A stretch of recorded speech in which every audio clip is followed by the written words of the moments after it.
All right, welcome everyone. Good morning, good afternoon, good evening, from wherever you may be calling in from.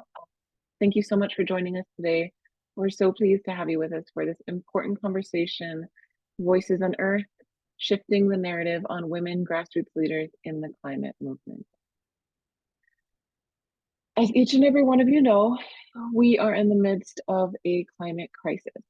What you may not know is that in the most environmentally threatened places in the world, women are on the front lines of this crisis, taking bold, effective action to protect our Earth. We're here today because as women climate leaders work to advance environmental justice, their voices and stories are vastly underrepresented in the media. According to the Global Media Monitoring Project, only 24% of news subjects globally are women, and the numbers are even lower in areas like science and environmental reporting.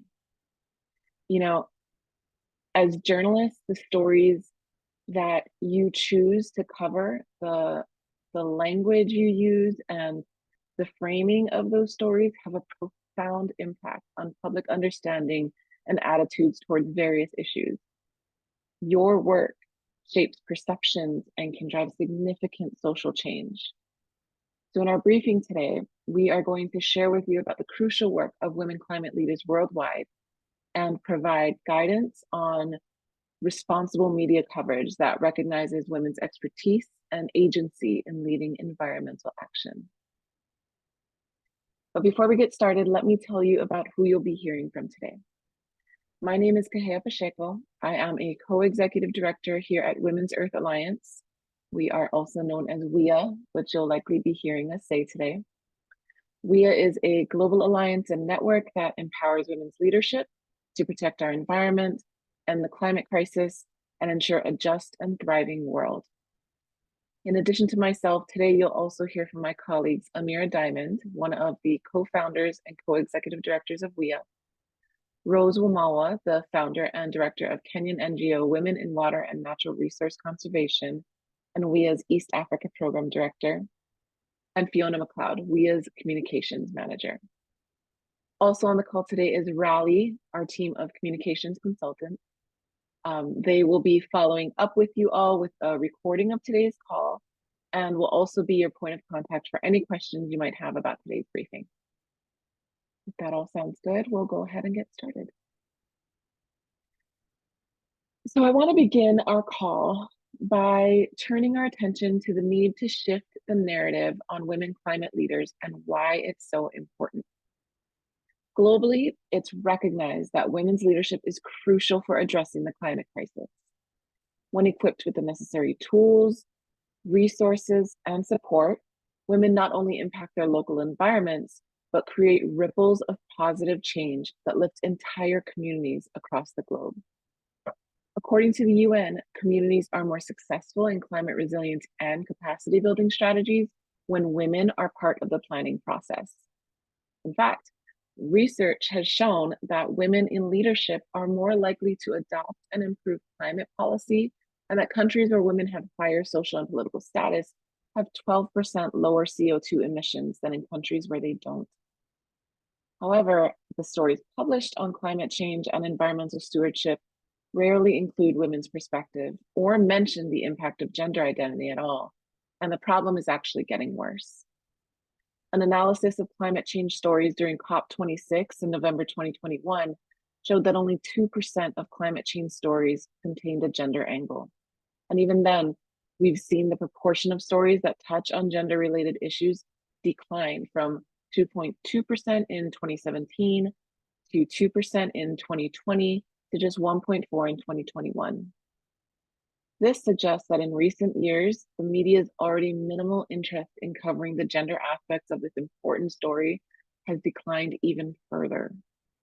But perhaps even more problematic is that when stories do mention gender or bring women's experiences in, these stories often include problematic or deficit framing of women that fails to accurately reflect their roles in local and national change. Instead, women are portrayed as victims, those passively in need of charity, help, education, and saving, or beneficiaries receiving support, participating in interventions, but never leading solutions. Because the language we use and the framing of the stories we tell have a profound impact on public understanding and attitudes towards various issues, and that then informs local and national and international development and investment practices, it's critical that we actively seek to correct these narratives together. So let's clarify what some of the current problematic narratives are that we, as a collective, need to shift. The first problematic narrative is that women are merely victims of climate change. Though it is true that women are among those most impacted by climate change, women are also leading local and global efforts to address the climate crisis. Portraying women as victims is just one example of deficit framing. And as I'm sure you can imagine, there are related and intersecting economic and racial examples of deficit framing that must also be investigated and avoided.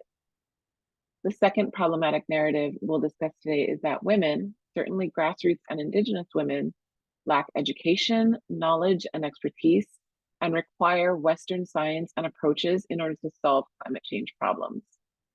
This is a common patriarchal and Eurocentric narrative that minimizes the ingenuity and intelligence of women and non-Western cultures and people, particularly when Indigenous women have been at the forefront of conservation for thousands of years. Depicting women as lacking in knowledge perpetuates harmful stereotypes and biases that portray them and their communities as inferior or incapable. Recognizing women's expertise challenges these negative perceptions and promotes a more accurate and respectful portrayal. You should all hopefully be seeing a slide on your screen now. Yes, there it is. On this slide, we provide some examples of subtle word changes that dramatically shift the framing and narrative of stories. These examples are common language we see in media coverage with our recommendations that consider both power framing and accuracy in storytelling. Looking first at our initial problematic narrative, that women are merely victims of climate change. Here, instead of using deficit-focused language like women are victims of, or simply labeling women and communities as vulnerable, we recommend using language like women are those most impacted by. The phrase most impacted focuses on the effects of climate change on women without framing them solely as victims. This recognizes the challenges women face due to climate change without stripping them of agency and resilience. You know, where referring to women as victims can be stigmatizing and imply helplessness, most impacted leaves room for recognizing that women are not just passive recipients of climate change's effects, but are actively responding to and addressing these challenges. Overall, a simple language thought like this one can foster a more inclusive and respectful dialogue about the experiences of women in the context of climate change, emphasizing their roles and contributions rather than reducing their identity to passive victims. Another example of common language we see over-essentializes women's roles, particularly as caregivers, which reinforces traditional gender norms that limit women's opportunities, invisibilizes their leadership, and perpetuates inequality. For example, using language like, because women care for their home, or because women are natural caregivers. This kind of language falls prey and reinforces harmful stereotypes that portray women as nurturing and domestic, perpetuating the idea that this work is natural and expected, while their male counterparts are seen as breadwinners and leaders, effectively blocking women out of leadership roles. Instead, we recommend language like, because women often bear the responsibility of providing care for children, elders, and household assets. Because women's roles are complex and multifaceted, women are involved in various aspects of society beyond caregiving, including education, entrepreneurship, leadership, community development. And by focusing solely on caregiving roles, media overlooks the diverse contributions women make to their families, their communities, and their economies. On the other hand, acknowledging unpaid care work without over-essentializing recognizes the significant contributions women make to their families and communities without becoming prescriptive or reducing their identity to caregiving alone. Shifting a bit now to our second problematic narrative, that women, particularly grassroots and Indigenous women, lack the proper education, knowledge, and expertise to address the climate crisis. Our first example is a fairly nuanced swap, and one we wanted to share because the word empower is so regularly used. At WIA, instead of language like this organization or this grant empowers women to do X, Y, and Z, we'll often say our mission is to empower women's leadership.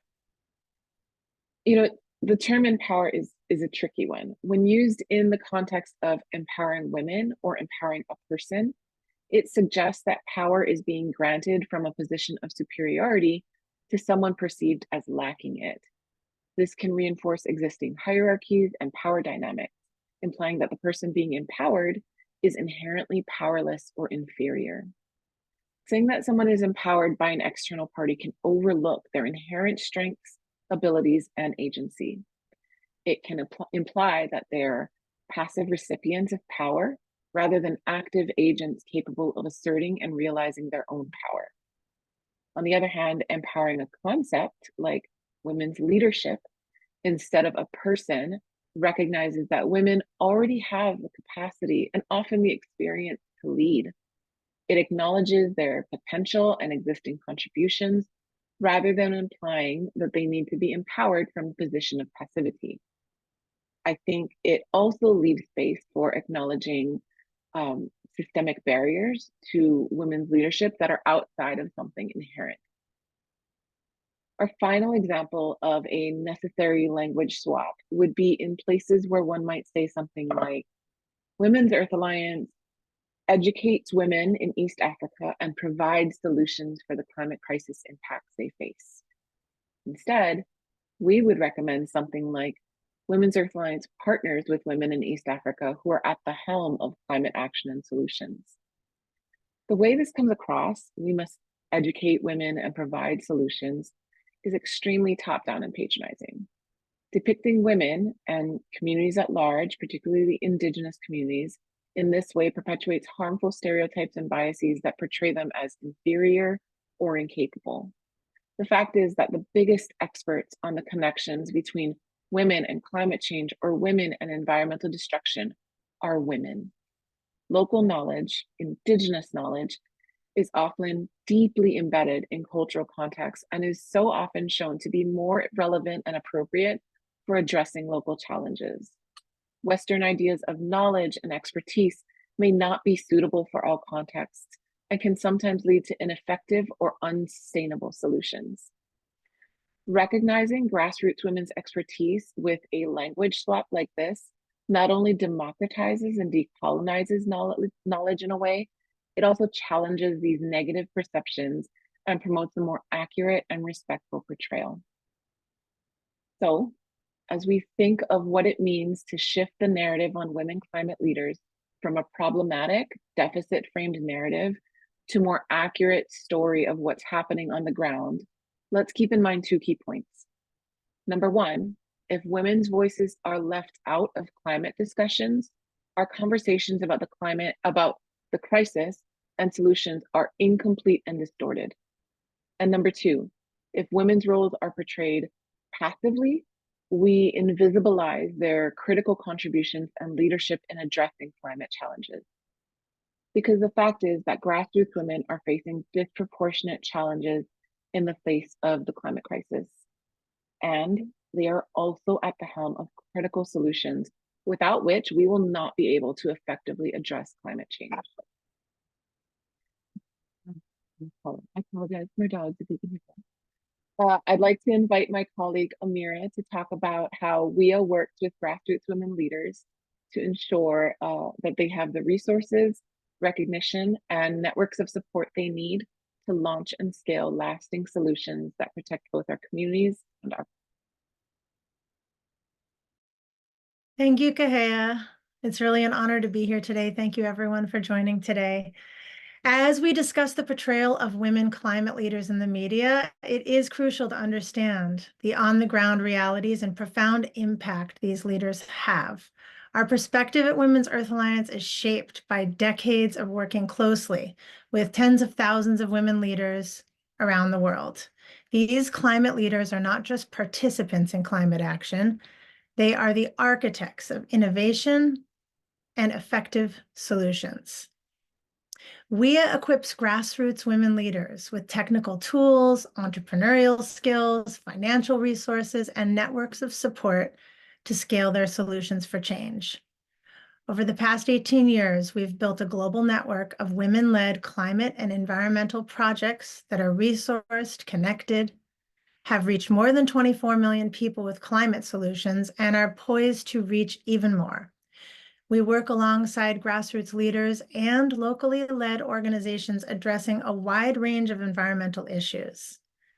Because WIA serves as the connective tissue between grassroots leaders, funders, programmatic partners, and other audiences, we also see a major part of our role to amplify the work and impact of our local partners and to increase the visibility of their work globally.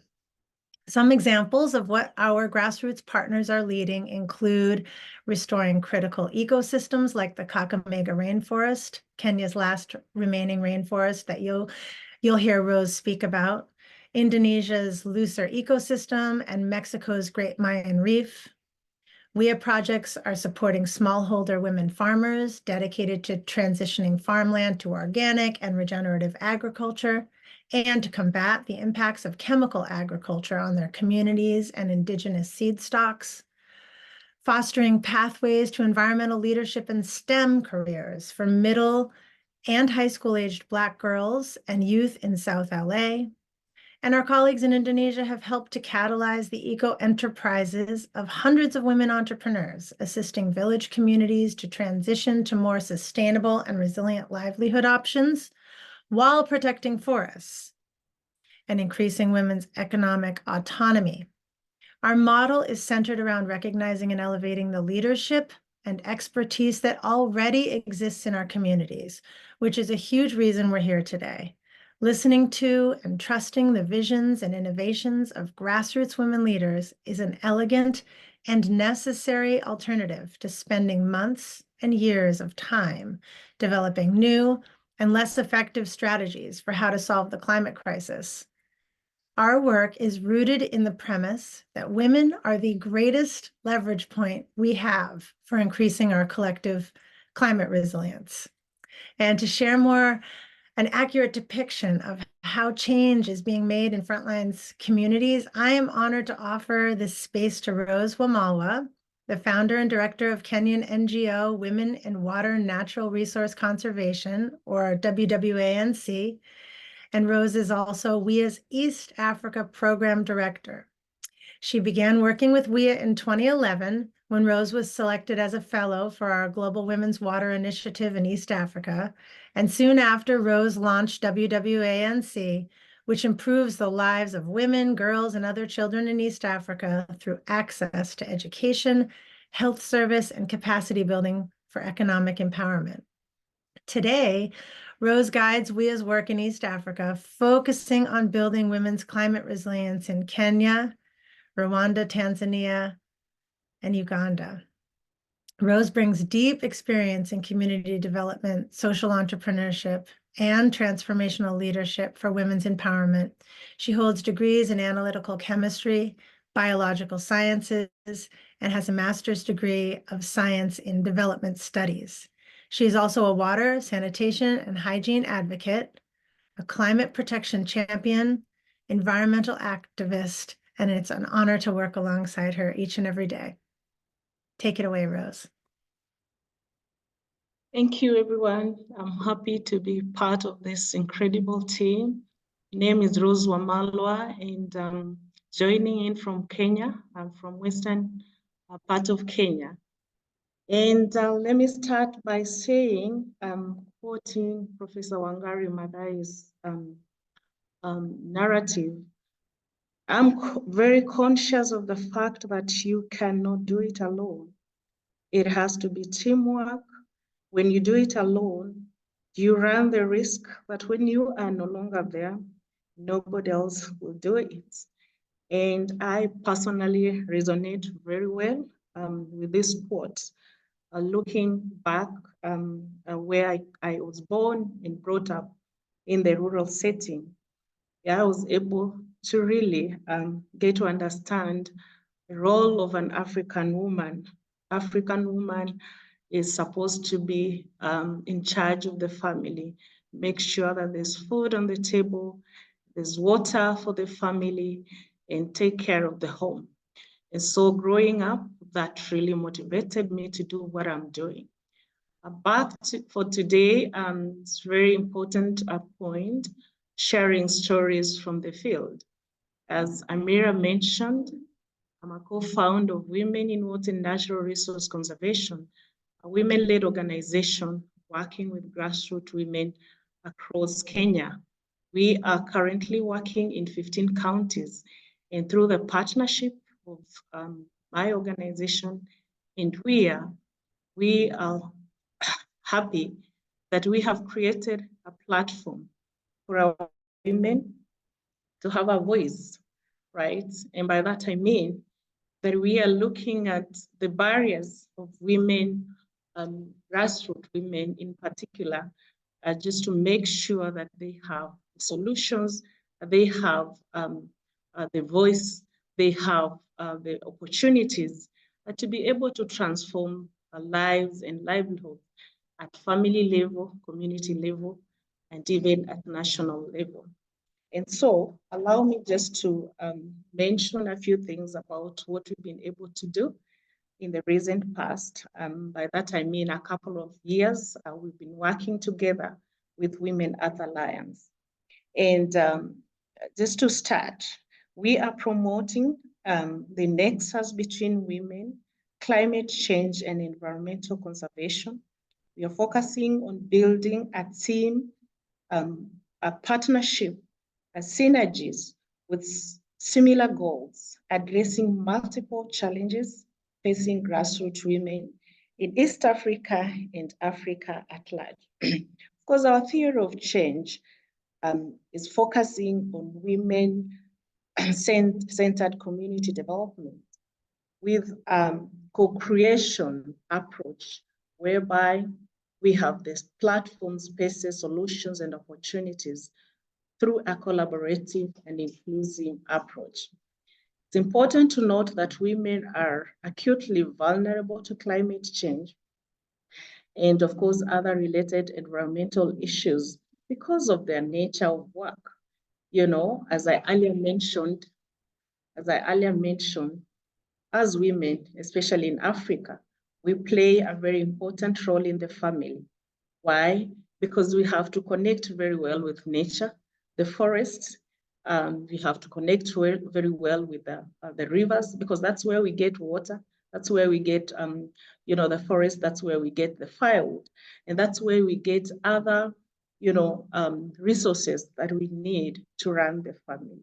And so WANC, WWANC, have been partnering with WEA, and together we've been able to form, or rather establish, a network of women climate accelerators or women climate leaders across 15 counties in Kenya, who are always at the front line addressing climate challenges in their respective community. For example, the women in Kakamega, western part of Kenya. We have the only remaining tropical rainforest, Kakamega forest.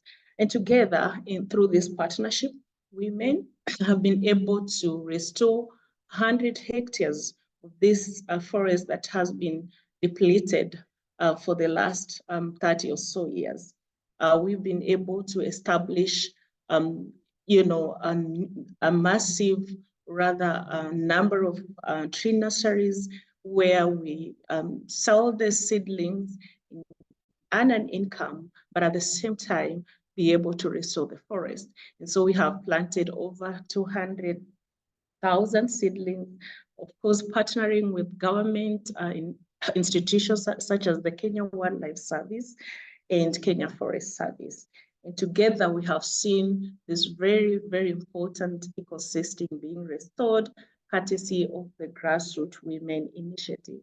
Let me also mention about women taking lead in making sure that they are using energy-saving cookstoves that really use a very, very few firewood, because we know in Africa you can never eliminate the use of firewood. And so the women have come up with an innovative way of making sure that yes, they will continue using firewood, but only one piece or two pieces. And so we have installed over 3,000 energy-saving cookstoves in our households across the 3 counties that we are working with. And lastly, allow me also just to mention a very important program that is going on. And this is the Entrepreneurship Program. This program is very dear to us as women here, because we are looking at the skills and tools that we have as climate leaders and accelerators. And we know that for a woman to really be peaceful, they must be having an income. And so we are making use of these skills and making sure that we initiate or rather establish eco-friendly initiatives. And so 300 women across Kenya have been able to start eco-friendly initiatives. And by that, I'm talking about establishment of tree nurseries, establishment of beekeeping initiatives, mushroom keeping, and setting up organic organic manures as an income generating activity, where women, yes, they continue to restore and address the climate change, but also earning an income. And that's why I started by saying that it has to be a teamwork. This is the point to get across. Despite deeply, entrenched cultural narratives that continue really to pin down women across East Africa and Africa at large, I'm very happy to know that women really play a very important role in protecting and ensuring the health of the families, the communities, and the environment. And so through this partnership, we have continued to provide these women with the right skills, the tools, the funding, the mentorship, just to make sure that they take lead in this very important platform. Yeah, just reflecting on my upbringing as a leader. And I want to say that I think my experience growing up as a young African girl in a rural setting was really a blessing. Many may look at it as, a challenge, but for me, it created a platform to really resonate, to really feel the challenge that my mother, my grandmother, and other women that were going through. And it gave me the inspiration and the motivation to know that each and every person has a role to play. And I remember my mother, my late mother, telling me that this is all about how many women you've been able to lift. And so for me, growing up in rural setting, I feel that I'm lucky to have been gotten, to have gotten an opportunity to be able to relate well with the environment and the nature. And that's what I'm doing today. That through me and through the network that we have here in Kenya and across East Africa, many other women have realized that they have a role to play, and they're not just beneficiaries, but they have the potential to transform their lives, and not just their lives, but the lives of their children and the generation to come. Okay, WIA and WANK supports women with similar stories. Yes, they're already leaders in their home, in their communities, but they need the training, they need the funding, they need the resources to support, and that will allow the leadership to grow and create a ripple effect. And we know that women in rural communities don't have access to information, education, and about climate change. And in many cases, they're already and have always been doing vital and very important work in their respective communities as leader. But their leadership has not been recognized, their leadership has not been celebrated, and their leadership has not been allowed to grow and be effective. Through education and awareness, more and more women are realizing that they already have the solutions. And through the We Are One partnership, we provide them with tools, with the support systems, solutions to formally step into their role as leaders. Through this partnership also, women feel supported, aided, and recognized themselves as people who have the solution to climate change because they bear the brunt of all this. They feel if we have landslides, if we have drought, I think the people who feel it are the women and children. And so just even focusing on the recent floods in Kenya, many women and many children lost their lives because of the vulnerability. They're most hit, they're most, they just find themselves that they are always at the center stage of all these calamities. Women are best positioned to implement impactful and efficient, sustainable solutions that address the pressing challenges their communities face. They play a vital role in conservation. And in Africa, specifically, because we know that most of the ecosystems that really need restoration, I'm sure they are found in Africa. And so it's important for the women to take the center stage just to make sure that they are not left behind, not just as beneficiaries, but people who present themselves as solution bearers because of their role as caregivers, food providers. They also play a very critical role in communicating and passing information down to the children. And that's why I mentioned that this ripple effect has to be, or rather has to go through the women, because they spend most of the time with the children.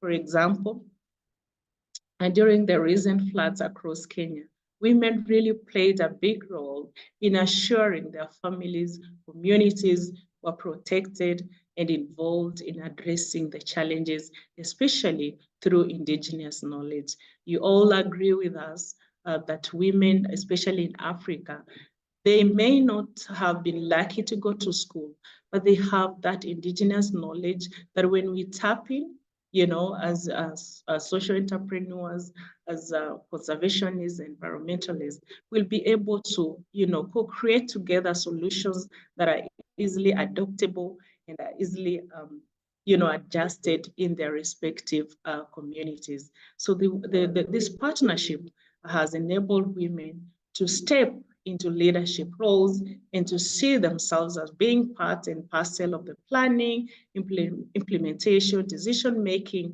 of the environmentally friendly initiatives. And so women are not just beneficiaries, and I can repeat that for so many years. Yeah, let's take an example of a grassroots woman called Jesengay. She's based in Narok, and as you all know, Narok is a marginalized county that has been hit with culture, traditions, and women really have, to fight just to be heard. And so Chesengay in 2019 was part of our first cohort to go through the training that we have, the climate resilient training, to equip the women just to make sure that they're able to address the impacts of climate change. And so Chesenke was trained and later went back to her community. She has become one of our climate leaders that is sharing this important knowledge with her community members. Chesenge, unfortunately, was not lucky to go to school, but through this training, I'm happy to report to you that she is being invited in the local radio stations just to share the story about climate change and the role of women, that women have to be on the front line addressing climate change, because they cannot be separated from the environment. They have to be in the forest. They have to go to fetch water in the rivers. They have to go to the wetlands to make sure that there's vegetables. And so Chisenge is our champion, despite the fact that she never went to school. But through this partnership, she is vocal. She is representing other Maasai women in her community. She is sharing the tools and the skills, and she's also a beneficiary of the funding that we are giving to the women to start the eco-friendly initiatives.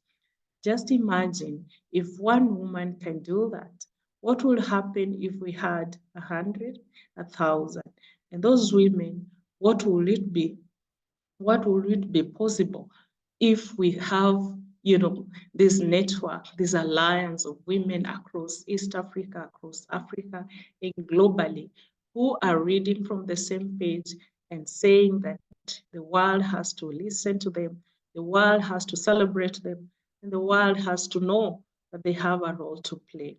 Example, reforestation in Kakamega and the government's designation of land to be conserved by women group because of the impact. Actually, across Kenya and across East Africa, Uganda, Tanzania, because of this partnership, the women, the grassroots women, are now being recognized. They are given the podium, the platform to share about the success stories, about their engagement and their restoration initiatives. So together we know through this partnership that we cannot do it alone.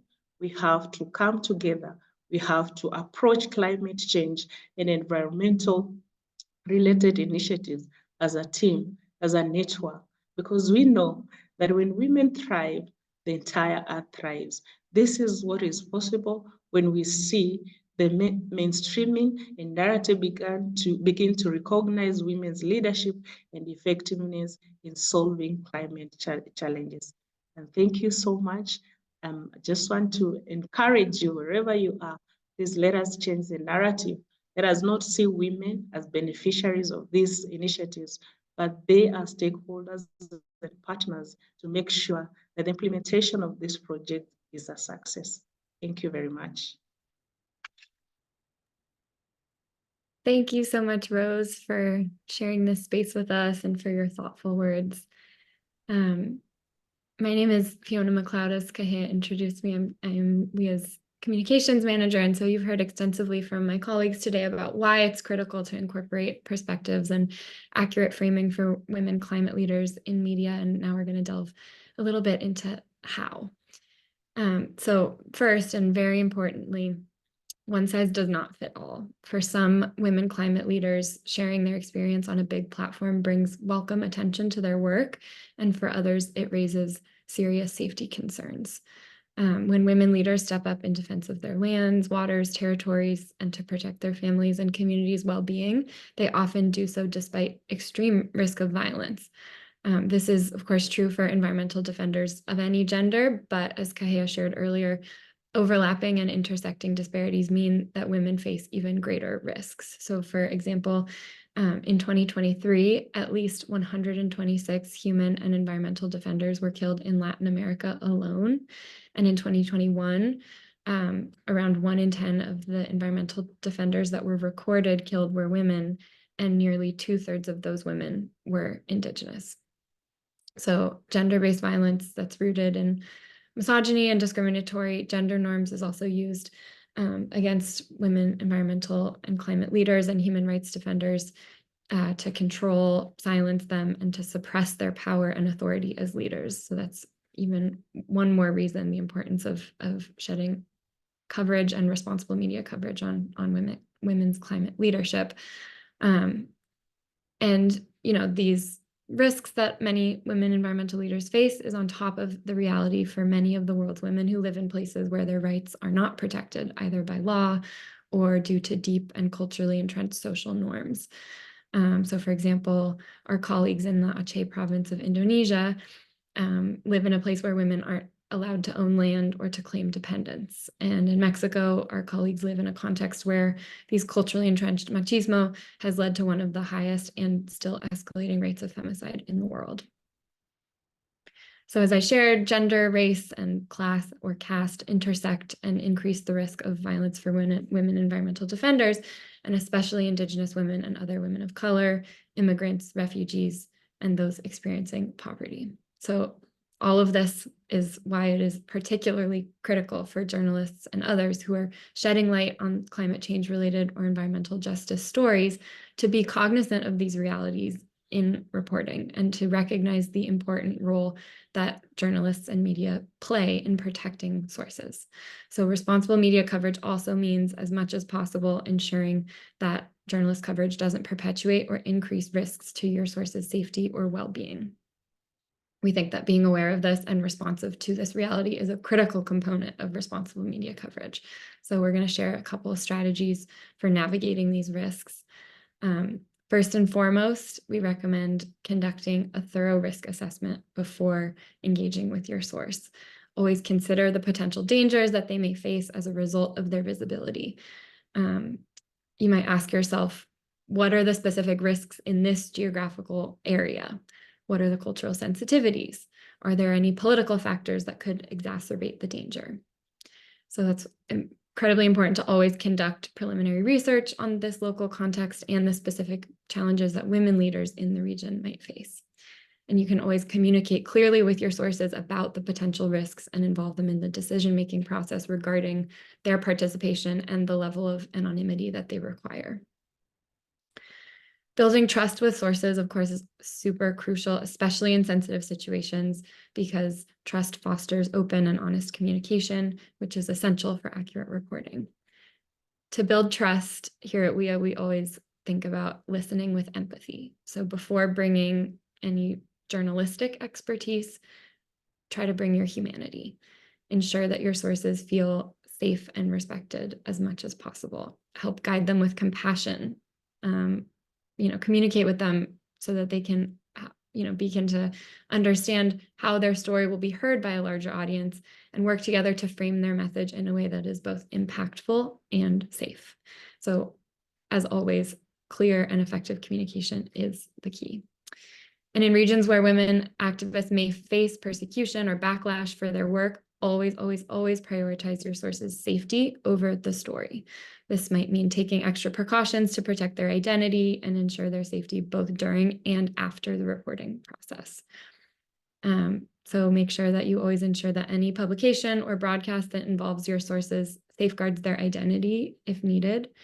This may include using pseudonyms or obscuring identifying details, refraining from disclosing specific locations or personal information that could jeopardize their security, or blurring out photos, making sure that the folks who are appearing in photo and video assets have given you prior and informed consent. Remember that you're not just reporting a story, you're helping to amplify voices and narratives and work that might otherwise go unheard. So always approach each interaction with sensitivity and respect. So as Amira mentioned earlier, WIA has worked at the intersection of gender and climate for the past 18 years, and the breadth and depth of our work with locally led partner organizations around the world allow us to act as sort of a bridge between reporters and the media and the grassroots women environmental leaders who make up our worldwide alliance. With the context I've just provided, and because of the size of our network of partners globally, we both want to ensure that the stories of our partners are elevated and that they're done so, of course, with careful consideration for their safety and the integrity of their stories. So here I'm going to provide just a couple examples of how WIA has partnered with the media in the past and served as a resource to help do so effectively. We have helped facilitate impactful media coverage that highlights women environmental leaders' work, as I shared earlier, in ways that honor their expertise and validate their experiences. So for instance, when the Atlantic sought to cover reforestation and conservation, we as program director Ariel provided expert commentary and facilitated connections with leaders like Rose and Fatuma Erima And this collaboration resulted in this article that you see on the screen, The Future of Forestry is Female, which offered a deep dive into Fatuma's impactful work in forest restoration and sustainable management in Kenya. And similarly, we helped connect a journalist who was aiming to explore sustainable charcoal production with partners in Uganda. And this partnership and the interviews that she was able to conduct led to this article, Waste Not Wood Makes the Best Charcoal, which highlights the efforts of the Uganda Women's Water Initiative to promote healthier cooking options while curbing deforestation. So by serving as this sort of bridge between reporters and grassroots leaders, WIA ensures that media coverage reflects the full spectrum of perspectives and experiences. And we're really excited to be here with you today to offer WIA as a support in bridging between grassroots leaders and yourselves as journalists, and also to let you know that you can rely on WIA also for, expert insights, valuable connections, and impactful storytelling, which ultimately will enhance the quality and the depth of reporting. So with that, I'm going to hand it back to Amira. Thanks, Fiona. Before we take any questions, I wanted to thank everyone for joining us today. This is a critical conversation on shifting the narrative around the role of women grassroots leaders in the climate movement. And as we've explored, grassroots women are at the forefront of designing and implementing lasting solutions to the climate crisis, particularly in the world's most environmentally threatened areas. Yet their voices and stories remain underrepresented, and their leadership is largely unrecognized within the media. Today's briefing aimed to highlight the crucial work of grassroots women and offer guidance on responsible media coverage that honors their expertise and agency. Our team offered two key narratives that shift the framing of women in a positive way. The first, shifting from a narrative of women are the victims of climate change to women are leading local and global efforts to address the climate crisis despite multiple forms of systemic barriers. And the second narrative we recommend is shifting from a narrative of women lack education, knowledge, and expertise and require Western science and approaches in order to solve climate change problems to women, and in particular, grassroots and Indigenous women, have been at the forefront of conservation for thousands of years. Their local and traditional knowledge and leadership is key to designing effective solutions to the climate crisis. We heard from WIA's East Africa Program Director about what exactly is happening on the ground and the powerful role that grassroots women play in designing and innovating solutions to the climate crisis. And we provided some guidance on the necessity of risk assessment, trust building, and support in navigating source protection when engaging in accurate reporting and media representation. We want to be sure that you leave today with some tangible resources that can support your reporting. Following this call, you will receive a source dossier, which will provide you with contact information to get in touch with WIA and our leaders. WIA's work spans 31 countries, rooted in an 18-year legacy of global impact. We focus on a diversity of topics at the intersection of gender and climate, including forest restoration, eco-enterprises, organic agriculture, coral reef conservation, land rights, and more. We hope today has sparked your interest in writing a story or connecting with women leaders for future stories. Our team would be happy to answer any media inquiries and to connect you with the women leaders in Frontlines communities who are leading change. So please keep a lookout for that email coming from the team at Rally. And now I believe we have just a minute for some Q&A. So I'll turn it over to Fiona and Kehea.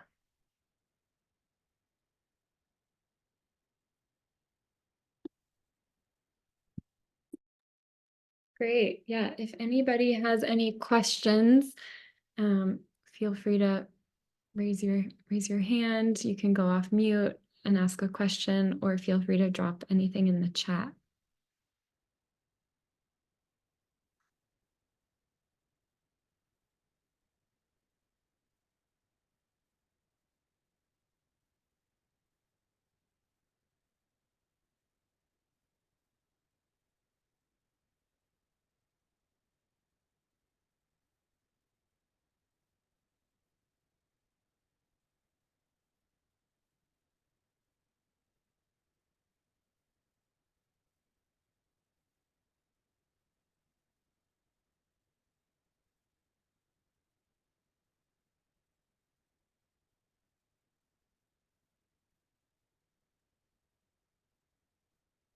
As Amira mentioned, you'll also be getting that source dossier, which will include our contact information, so you can easily get in touch with us if you do have questions. Our team at Rally, Devin and Lena, can also help to answer any questions that you might have if something comes up after this press briefing.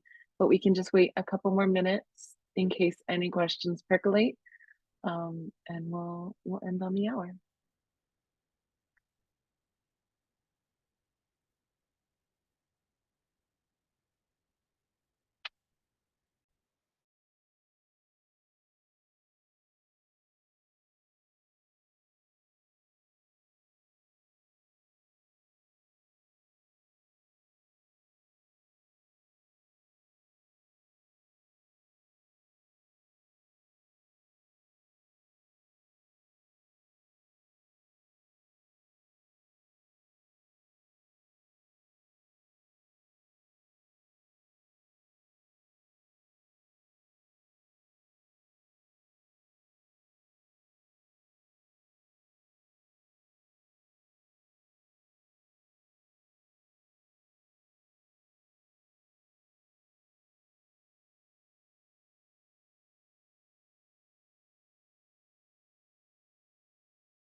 All right, everyone. Well, thank you so much for joining us today. Please be in touch. We're excited to connect with you. And please keep a lookout for that email from the team at Rally with further information on how to get in touch. Thank you, Natalie. Thank you, Hannah. I see your comment. Right. Thanks, everyone. Have a wonderful rest of your day.